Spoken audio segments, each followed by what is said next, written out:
Hello everyone, I'm Meteorologist Charlie Ironmonger. Thank you so much for joining me today for your 9 a.m. news and weather update from the First Alert Desk. Now we've got, again, the 7th day of searching for Dominic Connelly, the man who law enforcement say is accused of killing his grandmother and stabbing a deputy.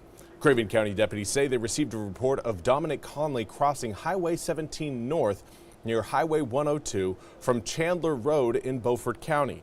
The Craven County Sheriff's Office, Beaufort County deputies, and the North Carolina State Highway Patrol and the U.S. Marshals searched the wooded area for several hours. Connelly was described by witnesses as wearing dark-colored pants and not wearing a shirt. He was also seen carrying a bag, according to officials. Now, local, state, and federal agencies continue to search day and night for Connelly, both on the ground and in the air.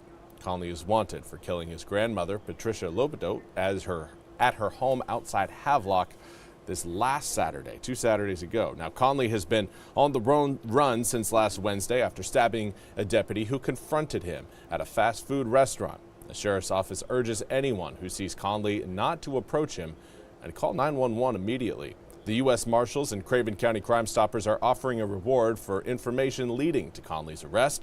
If you have any information on the case, please call the Craven County Sheriff's Office at 252-636-6620.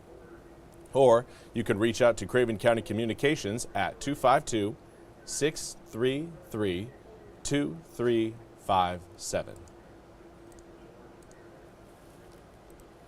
The other big news today is the unfortunate passing of former Vice President Dick Cheney at the age of 84. NBC's Blaine Alexander has more.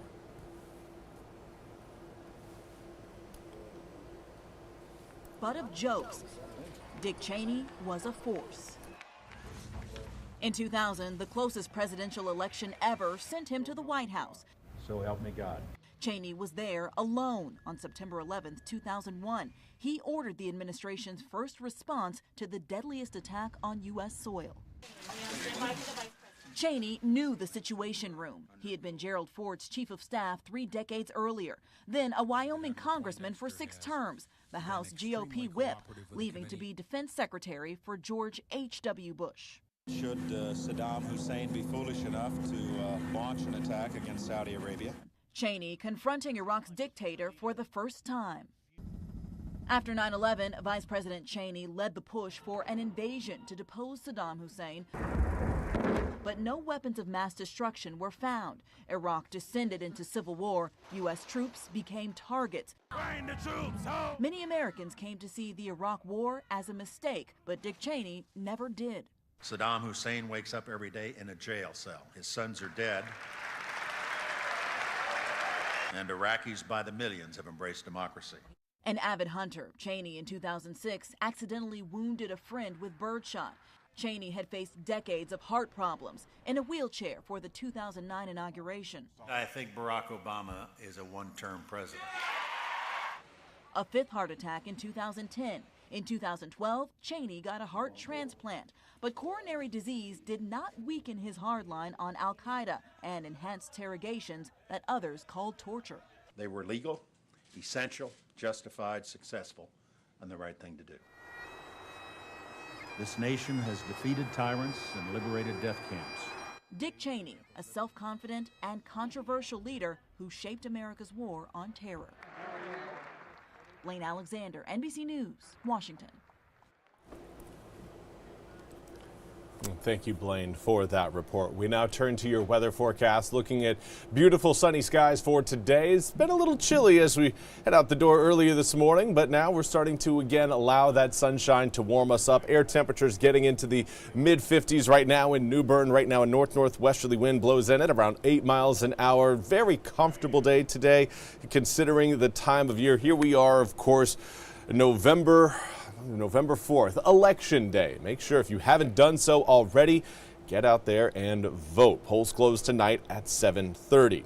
Now, current air temperatures reading generally in the mid-50s. We have a few of us in the low 50s, a few of us also in the upper 50s, but winds about 5 to 10 miles an hour coming in out of the northwest. That's going to keep our air temperatures from getting into the 70s today. We'll get close. We'll get ballpark, but looking at mid to upper 60s for this afternoon. Again, lots of sunshine today. Northwesterly winds, though, will play their part in keeping us a little bit cooler than what I think many of us may wish and hope for with all the sunshine we got around. Overnight lows going to be dropping down into the upper 30s overnight tonight, but by the time we get to 11, we'll likely be looking at the mid to upper 40s. We'll continue to see those temperatures crash as we wake up early tomorrow morning, but from there, yet again, more sunshine. And tomorrow, a little bit different than what we're going to see today. While we wake up to sunshine tomorrow, we're going to be seeing more of a southwesterly wind take hold tomorrow afternoon, and that's going to boost our air temperatures from the mid to upper 60s today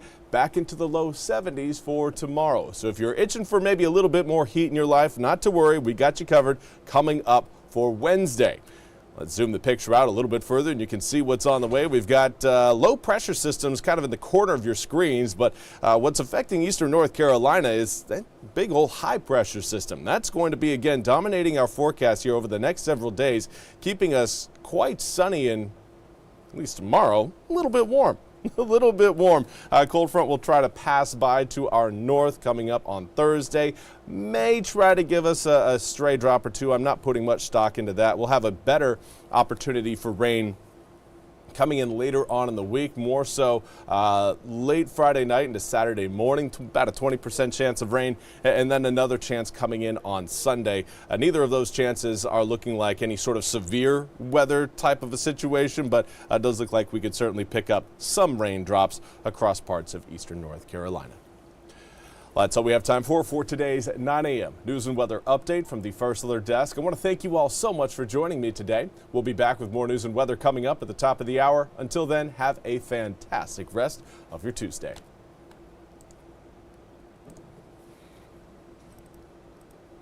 This hour of the WITN First Alert Desk is sponsored by ENC Pirate Realty.